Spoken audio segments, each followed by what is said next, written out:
नमस्कार। जय श्री जगन्नाथ। उत्पन्ना एकादशी। एकदा भगवान श्रीकृष्ण को धर्मराज युधिष्ठिर पचारि एकादशी तिथि किपरि उत्पन्न हैला एवं यह कहीं एते पवित्र और देवता मानकर एते प्रिय हो पारला। उत्तर रे श्रीकृष्ण कहिथिले, प्राचीन काल चंद्रावतीपुर राजा तल जंगर पुत्र मूर एक भयंकर दानव थिला। से इंद्र को स्वर्गर तड़ी स्वर्गलोक अधिकार करनेला।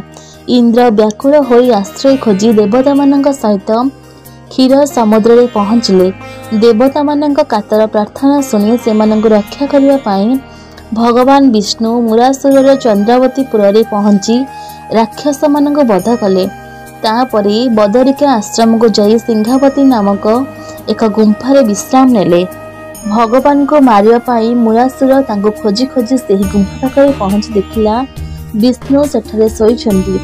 एहा देखि से तांको मारिबा को उद्यत हेबारो तांका शरीररु अस्त्र सज्जिता एक रूपवती कन्या उत्पन्न हैला।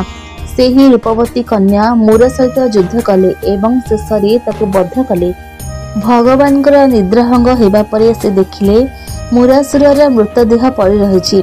एहाको के बध कला बोली से पचारिबारु सेही कन्या भगवान सम्मुख को आसी अत्यंत विनम्र होई कहले, प्रभु मु आपणक प्रसादरु मु एही दैत्य को बध करिछि।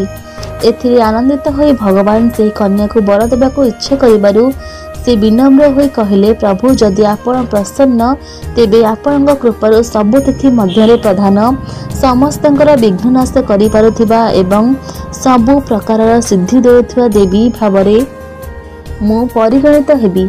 हे जनार्दन, जे लोक आपणक पाखरे भक्ति रखी मोर एही उत्पत्ति दिन उपवास रखिबो ताको सबु प्रकार सिद्धि मिलिबो।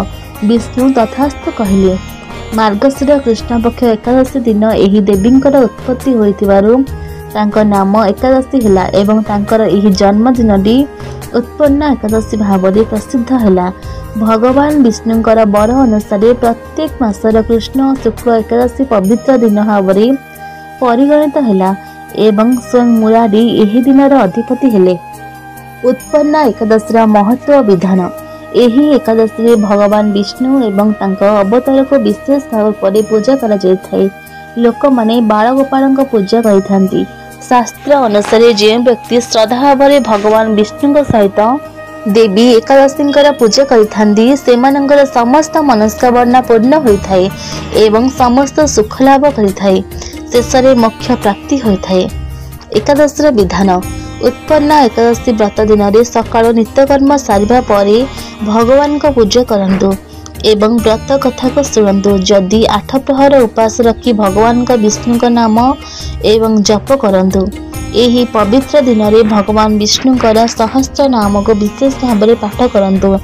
श्रद्धा भाव सहित यही व्रत को करी द्वादशी दिन सकाळ कौन ब्राह्मण किंबा गरीब लोक को भोजन कराई उचित दान दक्षिण दे यही व्रत को पालन करने उचित।